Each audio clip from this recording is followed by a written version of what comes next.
On a rainy Saturday morning in January, we visited the Stephen F. Udvar-Hazy Center, located about 40 minutes west of Washington, D.C., in Chantilly, Virginia. Part of the Smithsonian's National Air and Space Museum, this facility houses hundreds of commercial and military aircraft, aviation relics from around the world, an enormous collection of spaceflight vehicles and other artifacts, as well as the retired Space Shuttle Discovery. Along with these exhibits, the center also contains two state-of-the-art restoration and conservation laboratories built to restore, preserve, and maintain aviation and spaceflight artifacts for years to come. One of the newest pieces to arrive at the Conservation Lab, to be examined and renovated over the next year, is the original 11-foot USS Enterprise filming model, built for the classic Star Trek series in 1965. My name is Margaret Weidekamp. I'm a curator here at the Smithsonian National Air and Space Museum. I am the curator for the 11-foot studio model of the Star Trek Starship Enterprise that you see behind me.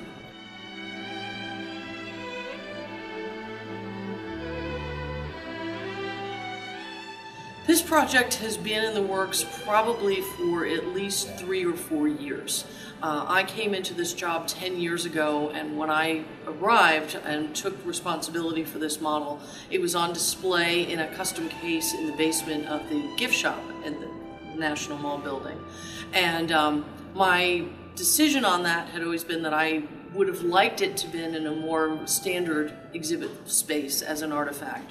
But also that I wasn't going to move it until I could guarantee that it would get at least that good a space, something that was a case especially for the model, something where we would really be able to put it on display on a permanent basis, not where it would go on display for a year and then have to be moved again. We're looking to do a conservation project rather than a restoration project on the Enterprise model because we really want to treat it like an historic object. That means being aware of its history and the layers of history that have accrued to it, but it also means being somewhat conservative in the decisions that we make. We want to make sure that we stabilize it, we want to make sure that we preserve it, that we put it in the best condition we can for display, but we also want to be thoughtful and research all of our decisions. Here at the Smithsonian, we have a lot of knowledge about this model. In fact, the artifact record for this piece alone is over 1,000 pages, and that's after it's been weeded out of it.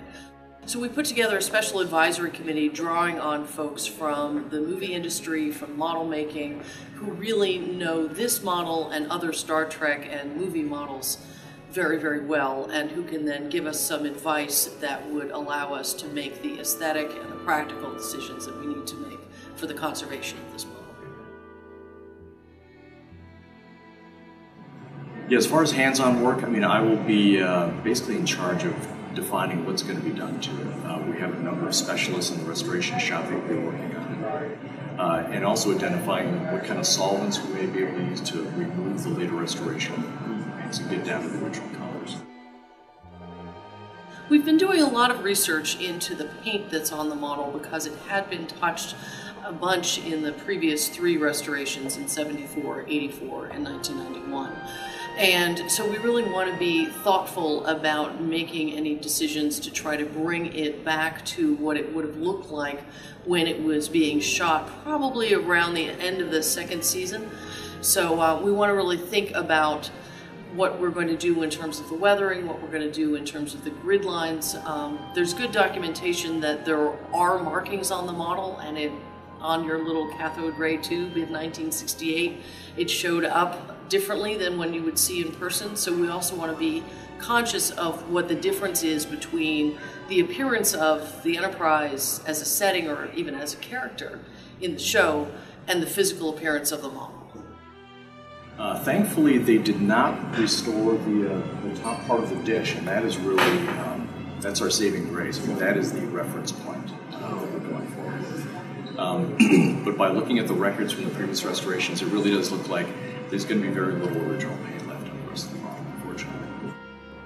Malcolm Collum, who's our chief conservator here, has been working to do UV analysis of the paint And also we were able to bring in 2 X-ray technicians from the National Zoological Park, one of our sister institutions here at the Smithsonian, to get a good look at the inside of the model. And the combination of those bits of analysis really gives us a lot of information about the model without having to do anything invasive. Yeah, the X-rays have actually been very revealing. It's amazing how much structure is inside of here. There's tons of wiring, these compact fluorescent light fixtures, transformers, wiring terminals. It's incredible. One of the things that was done previously in the restoration was to mill out the arms to hide the wiring harness. That's definitely something we would not do in today's standards. Part of what made us start thinking about the need to do some conservation work on the Star Trek Enterprise model was that these nacelles, which are the fictional propulsion units for this model and this starship, had started to sag and had started to spread a little bit. And that is part of the inherent design of the Enterprise, which is designed to look like it can't exist well in 1G, and it turns out that after 50 years, it kind of can't. So we're really looking at the junctions between that hold these pieces up and that bring them into the body of the main model as a place where we want to make sure that we have a nice tight joint and we have something that's really going to be stable enough to keep these in place. But I want to make sure, first and foremost, that this artifact in the National Collection at the Smithsonian really survives for generations.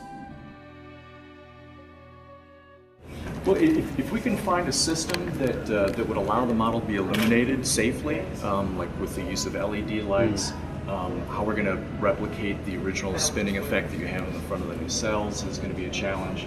But if we can do that safely, I'm all in favor of doing it. I think it would really make the model come to life and be much more engaging for the public.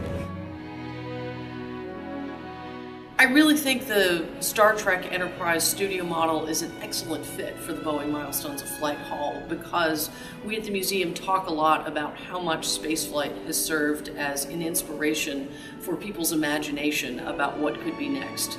And I really think that Star Trek and the Enterprise model in particular, if you have to have one object that tells that imagination and inspiration story, this is the piece. And I'm delighted to be able to put it into the Milestones Hall.